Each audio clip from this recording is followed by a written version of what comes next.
তো এত সেজে কুজে আমি কোথায় গিয়েছিলাম? হ্যালো এভরিওয়ান, আমি সানিয়া। কেমন আছো তোমরা সবাই? তো আজকে আমি সেজে কুজে চলে গিয়েছিলাম আমার নানুদের বাড়ি, কারণ আমাদের নানুদের গ্রামে আজকে বড় জলসা ছিল আর ছোট্ট একটা মেলাও বসেছিল ওখানে। আর এই জলসাটা প্রতি বছরই হয় আমার নানুদের গ্রামে। আর যখনই বছরে একদিন এই দিনটা আসে তখনই আমার নানুদের গ্রামে একদম উৎসবের মতো সেজে যায় সবাই। ওখানে গিয়ে আমরা খুবই এনজয় করেছিলাম। এনজয় হবেই না কেন, নানি বাড়ি বলে কথা, যেটা সবসময়তে আনন্দের জায়গা। তো যাই হোক, আমার পুচকো বোনদের সঙ্গে খেলতে খেলতে এদিকে রান্না হয়ে গেছিল ও আমরা সবাই খেতে বসে গিয়েছিলাম। আর জানো তো, আমার নানুদের বাড়ি না অনেকেই এসেছিল, নানু অনেককেই নিমন্ত্রণ করেছিল সেদিনকে। তারপরে খাওয়া দাওয়ার পর আমার ছোট মাসি আমাকে বলল, চল তোকে মেহেন্দি পরিয়ে দিই। সেদিনকে সবাই মেহেন্দি পরেছিল, শুধু আমার হাতটাই ফাঁকা ছিল। এদিকে আমার নানিও আমার মাকে বলল, তুমি চুড়ি পরে নাও। আমার মা কত সুন্দর সুন্দর কাচের চুড়ি পরে নিল। এদিকে দেখো, আমাদের মাওলানা সব চলে এসেছিল, তাই সবাই ভিড় জমিয়ে ওনাকে দেখার জন্য দাঁড়িয়েছিল। আর ওনাকে এমন ভাবে সবাই ঘিরে রেখেছিল যে একবারও আমি ওনাকে দেখতে পাইনি। তারপরে জলসার জন্য রেডি হয়ে চলে গেলাম জলসা শুনতে। দেখো, আমরা মেলার মধ্যে চলে এসেছি। তো এখন তো আমরা মেলায় ঘুরবো না, কারণ আগে জলসাটা শুনবো তারপরে মেলা দেখবো।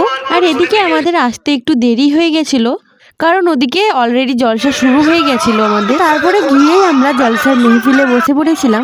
আর ওই জলসায় যে মাওলানা সাহেব এসেছিল, তিনি একজন ইউটিউবার। এখানে তিনি একটা ড্রোন ক্যামেরা এনেছিল। হ্যাঁ, ওনার ইউটিউবেও চ্যানেল আছে, কিন্তু এখন আমার মনে পড়ছিল না ঠিক যে নামটা কি। আর এখানে যেমন এই জলসা হচ্ছে, সেরকম আমাদের গ্রামেও একটা বড় করে জলসা হয়, আর সেটা নিশ্চয়ই আমি ভিডিওর মাধ্যমে তোমাদেরকে দেখাবো। যাই হোক, তারপর জলসা শেষ হওয়ার পর আমরা চলে গেলাম একটু মেলার দিকে। মেলাতে গিয়েই প্রথমে আমরা খেয়ে নিলাম হচ্ছে ফুচকা। তারপর একটু ঘোরার পরে আমরা খেয়ে নিয়েছিলাম চাউমিন। চাউমিন খাওয়ার পর দেখো, আমার ভাই আমার জন্য ঘুগনি নিয়ে এসেছিল। ঘুগনিটা খেয়ে আমরা একটু মেলা ঘুরে বাড়ি চলে এলাম। আর আজকের মিনি ব্লগটা এতটুকু। ভালো লাগলে লাইক, শেয়ার এন্ড সাবস্ক্রাইব করে দিও। কাদের কাদের গ্রামে এরকম জলসা হয় কমেন্টে বলো। দেখা হচ্ছে পরের মিনি ব্লগে। বাই।